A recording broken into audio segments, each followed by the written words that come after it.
छोटीशी क्लिप दीपकच्या सत्कार कार्यक्रमाच्या अगोदरची आहे. म्हणजे मुलं एन्जॉय करण्यासाठी गेलेले होते बाहेर आणि तिथलाच थोडाफार व्हिडिओ शूट केलेला आहे. म्हणजे इकडं बुलेटवरती यांच्या म्हणजे बॉर्डरपर्यंत जायचं आणि परत यायचं हेच काम करत होते दिवसभर आणि फोटोशूट पण करायचा होता म्हणून इकडं आलेले होते.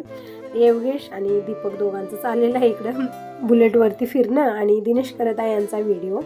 तर चालू आहे यांचा एन्जॉय. नंतर मी व्हिडिओ बघितला तेव्हा बघितलं की यांनी इकडं बाहेर येऊन काय काय केलेलं आहे. म्हणजे बॉर्डरपर्यंत जायचं आणि परत यायचं. म्हणजे कमलनगरपासनं पुढी तोगरी आहे जे महाराष्ट्रामध्ये येते. म्हणजे कमलनगर ते म्हणजे बॉर्डर आहे आतमध्ये, तर तिथवर येऊन परत येत होते. यांचं चालू होतं. परत कार घेऊन गेलेले होते, बुलेट घेऊन गेले होते. भरपूर एन्जॉय केलं मुलांना. त्यानंतर घरी आल्यानंतर आम्ही आलेलो आहोत. म्हणजे ही जी व्हिडिओची क्लिप आहे ती आहे बुधवारची. म्हणजे बुधवारची नाही, मंगळवारची आहे. म्हणजे आजपासून माझी खरी धावपळ चालू झालेली होती. जे 2-3 दिवस झाले मी करत होते आणि त्या क्लिपा सगळ्या माझ्याकडनं मिस झाल्या, म्हणजे डिलीट झालेल्या आहेत. तर असू दे म्हणलं, जे आहे तितकं मी थोडंफार व्हिडिओ इकडं मी तुम्हाला पाठवत आहे. तर मंगळवारी आम्ही शेताकडे गेलो होतो लक्ष्मीला नैवेद्य दाखवण्यासाठी. ओटी भरलं, नैवेद्य दाखवलेलं आहे, व्हिडिओमध्ये तुम्ही बघितलेलं आहे. परत आम्ही अंबाबाईच्या मंदिरात गेलो, अंबाबाईची ओटी भरली, नैवेद्य दाखवलं, नारळ ओवाळलं, पूजा वगैरे करून आम्ही डायरेक्ट आलेलो तिकडं कपड्याच्या दुकानला. म्हणजे कपड्याची खरेदी झालेली आहे, साड्या वगैरे घेतलेल्या आहे, तुम्ही व्हिडिओमध्ये बघितलेलं आहे. फक्त माहेरचा आहे, आणखीन आम्ही घेतलेला नाही आहे. तर काल बाबा आलेले होते आणि सगळ्यांना सांगून गेले म्हणजे जसे तुम्हाला कपडे हवे आहेत तसे तुम्ही घ्या, म्हणजे साईज वगैरे समजत नाही आहे. तर आम्ही सगळेजण आलेलो आहोत, फक्त दीपकचे पप्पा आलेले नाही आहेत. त्यांना सांगितलेलं होतं, तरी पण बघा त्यांचे कामं असे असतात की त्यांना येणं झालेलं नाही आहे. तर त्यांचे पण कपडे आम्ही चॉईस करून घेतलेले आहेत. तर झालेलं आहे, हे दीपकनं कपडे घेतलेले आहेत आणि दिनेशनं म्हणजे दिनेशची शोधाशोध खूप होते. म्हणजे लवकर कपडे आवडत नाही दिनेशला. तर भरपूर वेळ दिनेशसाठीच गेला इकडं. म्हणजे कपडे लवकर आवडत, म्हणजे कलर पसंत आला तर ते शर्टच येत नव्हता, शर्ट येत होता तर त्याचा कलर त्याला आवडत नव्हता. हा सगळा गोंधळ झाला तिथं. भरपूर वेळ गेले दिनेशला कपडे लवकर भेटले पण त्याला आवडत नव्हते, तसं झालेलं होतं. तर 1-1.5 तास तिथंच गेला आमचा. मग तेव्हा कुठे दिनेशने कपडे खरेदी केले. म्हणजे खूप असतं मुलांचं, म्हणजे आता नवीन काय चाललंय ते घ्यायचं होतं, त्यामध्ये साईज, कलर, भरपूर वेळ गेला तिथं. पण फायनली आमची कपड्याची खरेदी झाली, घरी आलो आणि मी पुढच्या तयारीला लागलेली आहे. आणि कार्यक्रम झाल्यानंतर म्हणजे कार्यक्रमाचा व्हिडिओ तुम्हाला आलेला आहे. हा कार्यक्रम झाल्यानंतरचा व्हिडिओची क्लिप आहे. तर दीपक, दिनेश आणि योगेश आलेले बिदरला काहीतरी काम होतं त्यामुळे आलेले होते. आणि त्यानंतर मैलारला पण गेले आणि बिदरला जे गुरु नानक मंदिर आहे तिथं पण गेलेले होते. तर तिथलीच छोटीशी क्लिप होती. आणि उद्या दीपक जाणार आहे म्हणून मी इकडं लागलेले आहे दीपकला काय काय करून द्यायच्या त्या तयारीमध्ये. म्हणजे चकली बनवलेली आहे, चिवडा बनवलेला आहे. ही पण व्हिडिओची क्लिप माझ्याकडनं मिस झालेली आहे. म्हणजे मी भरपूर तयारी केलेली होती, पण नंतर मोबाईल चेंज झाला त्यामुळे ना सगळे व्हिडिओ दीपकच्या फोनमध्ये गेलेले आहेत आणि दीपक गेला ड्युटीवरती. तुम्ही विचारत होता की दीपक कुठे आहे आता, तर आता दीपक उत्तर प्रदेशला आहे. तिकडेच दीपकची पोस्ट झालेली आहे. तर तिकडे म्हणजे 16 तारखेलाच दीपक जायला निघालेला आहे. आणि म्हणजे 17 तारखेला जायचं होतं, पण ट्रेन आहे हैदराबादहून, त्यामुळे अगोदर हैदराबादला जायचं आहे. मग तिथून 17 तारखेला सकाळी 7 वाजता ट्रेन आहे आणि तितक्या लवकर इथून तिथं जाणं होणार नाही म्हणून अगोदर म्हणजे पहिल्या दिवशीच निघालेले आहेत. थोडंसं लवकर निघायचं होतं 3:30 वाजता, कारण 4 वाजता इथून ट्रेन आहे आणि घरातून 3:30 वाजताच निघणार होते म्हणून मी थोडंसं लवकरच तयारीला लागलेली आहे. तर काल मी चिवडा बनवला, चकली बनवली, लाडू बनवले, परत रवा लाडू माझ्या बहिणीनं करून आणलेले होते त्यामुळे ते मी काही बनवलेलं नव्हतं. सगळं मी बॅगमध्ये इकडे पॅकिंग केलेले आहे. दुसरा दिवस आहे, आज 16 तारीख आहे आणि आजच दीपक जाणार आहे. तर सगळी तयारी मी केलेली आहे. म्हणजे भजी, भाकरी सगळं मी बनवलं आणि थोड्याफार भाकरी आम्ही खरेदी आणलेल्या आहेत. ह्या भाकरी जी बघत आहात तुम्ही मार्केटमध्ये भेटून जातात त्या सजूगऱ्याच्या भाकरी, म्हणजे बाजरीच्या भाकरी आणि ज्वारीच्या भाकरी. 1-1 पॉकेट आणलेले, थोड्याफार घरच्या पण आहेत. पण काय होतं ना, घरच्या भाकरी आपल्या थोड्याशा जाड असतात आणि मुलं लक्ष देत नाहीत, खराब होतात ते, म्हणून थोड्याफार दिलेत. आणि शेंगदाण्याच्या पोळ्या पण बनवले आहेत आणि सगळे फॅनच्या हवेला हडकवले तिकडं अगोदर. छान गार झाल्यानंतर तिकडे पॅकिंग होत आहे. तर भजी मी पॅक केलेली आहे गार झाल्यानंतरच. परत शेंगाच्या पोळ्या वगैरे इकडं वेदिका सगळं बांधून देत आहे. तोपर्यंत मी सगळ्यांना जेवायला वाढलं आणि मला काही जेवायचं मन नाही, कारण आता दीपक जात आहे. मनात खूप दुःख आहे माझ्या, मला जेवणसुद्धा करावंसं वाटत नाही असं मला वाटत आहे. पण दीपकचे पप्पांना खूप ओरडत आहेत की कोणी रडायचं नाही, आपलं लेकरू चांगल्या कामाला जात आहे, तुम्ही का डोळ्यातनं अश्रू काढत आहेत. ते आम्हाला समजवत आहेत, पण म्हणजे त्यांना स्वतःकडे मी जेव्हा त्यांच्याकडे बघत आहे ना, त्यांच्या डोळ्यातनं अश्रू येत आहेत. मग असंच झालेलं आहे. एकमेकांना फक्त समजावून सांगायचं. सगळ्याच्या मनात दुःख आहे की दीपक जात आहे, आता चांगल्या कामाला जात आहे, ही आनंदाची गोष्ट आहे. पण दुःख तर होतं, कारण दीपक आता खूप दूर जात आहे. उत्तर प्रदेशला दीपकला पोस्ट दिलेली आहे. तर दीपकची बॅग रेडी झालेली आहे, म्हणजे जेही डॉक्युमेंट्स वगैरे आहेत ते घेतलेले आहेत, म्हणजे सगळे डॉक्युमेंट्स व्यवस्थित घेतलेले आहे की विसरलं तर मग खूप पंचायत होते नंतर. तर सगळं घेतलेलं आहे. खाण्यापिण्याच्या वस्तू एका वेगळ्या बॅगमध्ये मी पॅक केलेल्या आहेत आणि जे नवीन बॅग घेतलेली होती त्यामध्ये फक्त कपडे पॅक केलेले आहेत, म्हणजे 2-3 बॅगा झालेल्या आहेत.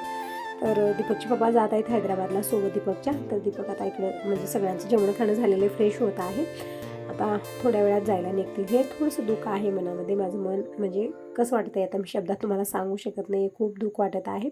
आणि अगोदरचे व्हिडिओ जे बघितले त्यामध्ये तुम्ही सगळ्या ताई खूप रडलेल्या आहेत ताईंनो, म्हणून या व्हिडिओमध्ये मी काही असं घातले नाही की तुम्ही दुःखी व्हाल, तुमच्या डोळ्यातनं अश्रू येतील. तर बघा ताईंनो, मी एकदम समाधान तुम्हाला सगळ्यांना सांगत आहे की दीपक जात आहे. माझ्या मनात काय आहे ते मला माहिती आहे, माझ्या मनात काय चाललेलं आहे आता. पण बघा, मी आता तुम्हाला जास्त मी रडवणार नाही आहे, कारण मी रडले तुम्ही पण रडता, म्हणून या व्हिडिओमध्ये मी जास्त काही असं दुःखी व्हायसारखं टाकलेलं नाही आहे. तर दीपकची इकडे बॅग वगैरे रेडी झालेली आहे, आता जायला निघालेली आहे. थोडासा लेट झालेला आहे, तेच म्हणत आहेत की लेट झालेला आहे, लवकर निघूया, कारण ट्रेन ना उदगीरहून आहे, इथं थांबणार नाही असं म्हणत आहेत. मग मी उदगीरला जाते, ते सगळं उदगीरमध्ये ट्रेनमध्ये बसणार, मग हैदराबादला पोहोचणार आणि मॉर्निंगला म्हणजे उद्या सकाळी 7 वाजता दीपकला ट्रेन आहे दिल्लीला, आणि दिल्लीहून परत मिरटला जाण्यासाठी आणखीन ट्रेन आहे, म्हणजे 2 दिवस तरी आरामात जाणार दीपकला मिरटला जाऊन पोहोचण्यासाठी. तुम्ही विचारता ना की पोस्ट कुठं झाली, तर मिरटला झालेली आहे उत्तर प्रदेशमध्ये. तर झालेलं आहे सगळं रेडी. आता दीपक इकडं शूज वगैरे घालत आहे आणि आमची कार कुठेतरी बाहेर गेलेली आहे असं म्हणत आहेत, म्हणून यांच्या मित्राची कार बोलवलेली आहे उदगीरपर्यंत जाण्यासाठी, मग तिथून हे सगळे ट्रेनमध्येच बसणार आहेत. तर सगळ्या बॅगा बाहेर आणलेल्या आहेत. तर दीपकच्या 3 बॅगा झालेल्या आहेत, आता हैदराबादपर्यंत ही सोबत आहेत पप्पा त्याचे, आणि त्याच्या पुढे आता 3-3 बॅग घेऊन हा कसा उतरेल आता काय माहिती, म्हणजे पुढची वाट तर दीपकला एकट्याला चालायची आहे, फक्त हे सांगून येणार तिथवर, त्याच्या पुढे तर आम्ही जाऊ शकत नाही आहे. तर हे हैदराबादपर्यंत जात आहेत. तर सगळ्या बॅगा पॅक आहेत इकडं, आणि खूप वजन पण झालेत, कारण कपडे खूप सारे आहेत दीपकचे. परत खाण्यापिण्याच्या वस्तू एका वेगळ्या बॅगमध्ये मी दिलेल्या आहेत, आणि एक बॅग डॉक्युमेंट वगैरे हे सगळं ठेवलेलं आहे. तर झालेलं आहे, सगळी तयारी झालेली आहे. तर आता बॅगा वगैरे सगळं घेऊन गेलेले आहेत, म्हणजे कार दारासमोर येते, रोड बरोबर नाही आहे, व्यवस्थित रोड नाही, फक्त दगडच दगड आहे तिथे, तुम्ही बघू शकता. त्यामुळे ना सगळ्या बॅगा जे मेन रोड आहे तिथवर नेलेले आहे सगळे. तर आता आमची इकडं होत आहे घळाभेट, आणि रडायचं नाही म्हणून मी अगोदर सांगितलेलं होतं, तरी पण बघा अश्रू आहेत की थांबतच नाही आहेत. मी काय करू, मी मजबूर आहे. मला खूप रडू येत होतं. तिकडं मावशींच्या बाबांच्या परत पूजाच्या सगळ्याच्या दीपकीकडे पाया पडत आहे, आणि सगळ्याला सांगून जाते की कोणी रडायचं नाही, कोणी रडायचं नाही सांगून जात आहे सगळ्यांना. पण बघा आपलं कसं असतं, आपलं मन राहत नाही. दीपक जात आहे, मला खूप खूप दुःख होत आहे. तर आता झालेलं आहे सगळं रेडी, आणि जात आहोत, म्हणजे इथं कार तर येत नाही आहे, त्यामुळे मेन रोडला जात आहोत सगळेजण आम्ही. तर फायनली कार आलेली आहे, आणि सगळ्या बॅगा पण ठेवत आहेत कारमध्ये, आणि जायला निघतील. यावेळी टायमिंग सांगितलं दुपारचे 3:30 वाजलेले आहेत, आणि 4 वाजता ट्रेन आहे, आणि उदगीरला जायचं आहे. उदगीरला जाण्यासाठी 4 तास लागणार आहे, म्हणून थोडंसं लवकरच हे निघालेले आहेत घरातनं. तरी पण मला 3:30 वाजलेलेच आहेत. सगळी तयारी करणं, जेवणं खाणं, सगळ्यांना बोलणं सांगणं यामध्ये थोडासा वेळ गेलेला आहे, आणि टायमिंग झालेली आहे, म्हणून दीपकचे पप्पा खूपच गडबड करत होते, खूप घाई गडबड, की त्यांना एकच टेन्शन होतं की ट्रेन मिस झाली तर मग खूप पंचायत होते नंतर, कारण नंतर म्हणजे दुसरी ट्रेन नाही असं म्हणत होते, मग एस टीनं जावं लागतं, आणि बॅगा खूप साऱ्या आहेत एस टीमध्ये ठेवायला, म्हणजे तितकं ॲडजस्ट होणार नाही आहे, म्हणून थोडंसं घाई गडबड चालू होती यांची. तर आलेली आहे कार पण आता. तर कार फिरवून घेत आहेत, आणि सगळ्या बॅगा वगैरे सगळ्या डिक्कीत ठेवून देतील, कारण वजन खूप आहेत ना, आणि असं समोर ठेवलं तर जागाही पुरणार नाही आहे, त्यामुळे डिक्कीतच ठेवणं व्यवस्थित आहे. तिथून मग ट्रेनला जातील हे सगळेजण.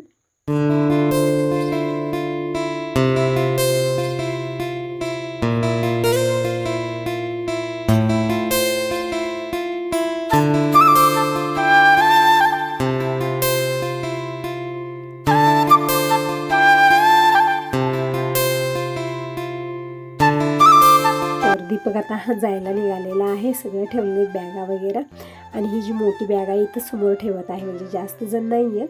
आता दीपक बसेल समोर, आणि हे बसतील बॅगजवळ, म्हणजे जास्त नाही आहेत ना, त्यामुळे डिक्कीत नाही ठेवलं, आणि ते बॅग इतकी मोठी की डिक्कीत बसतही नव्हती. तर जात आहे दीपक. खरंच खूप दुःख होत आहे, मला असं वाटत आहे की दीपकला जाऊ देऊ नये, पण ड्युटीच तशी आहे की गेलंच पाहिजे. तर जात आहेत सगळेजण, आणि आता आम्ही पण घरी परत आलेलो आहोत आणि पूजा आणि यशवी म्हणजे हे पण आता जायला निघतील, म्हणजे दीपकला पाठवण्यासाठीच आलेले होते. नंतर सगळ्यांना मी आणखीन चहा बनवून दिलेला आहे, कारण थंडी खूप आहे, दुपारची वेळ आहे तरी पण थंडी खूप वाजत होती. तर थोड्या वेळानं पूजा आणि यशवंत गावाकडे परत गेलेली आहेत. वेदिका गेलेली नव्हती आणि वेदिका आज जात आहे, म्हणजे गावामध्ये जत्रा आहे, जसं मी तुम्हाला अगोदरच्या व्हिडिओने म्हणलेलं आहे, आणि त्या जत्रेला मला पण जायचं आहे. तर पूजा आणि वेदिका आणि मावशी दोघीजणी मॉर्निंगला गेलेले, म्हणजे स्वयंपाक बनवला, सगळ्यांचं जेवण सगळं, आणि मावशीला मी म्हणजे थोडंफार एवढेच खालच गेलेले आहेत. तर हे सगळं आवरलं. थोडीफार कामं माझी खूप सारी, म्हणजे या वेळेमध्ये ना खूप सारी पेंडिंग कामं आहेत. दीपक आल्यापासून मी कुठलीही कामं आवरली तर असा पसारा घरात पडलेला की जसं दसरा होतो ना तसं झालेलं आहे, आणि सगळं मला काढणार आहे मी निवांत पाय नीट. आणि इकडे दिनेश काय करते तर काय सामान घेऊन आले, तर ते सगळं काढून ठेवत आहे की काय काय आणलेले आहेत, म्हणजे पटकन याद यावं अशा पद्धतीने ठेवत आहे सगळं, म्हणजे त्यावरती लिहून ठेवत आहे की कुठलं काय आहे ते, म्हणजे मला तर समजत नाही नंबरच्या हिशोबाने याच्यानं त्याच्यानं असतं ते, मग ते सगळं दिनेशला किंवा दीपकला त्याच्या पप्पाला समजतं ते, तर व्यवस्थित ठेवत आहे.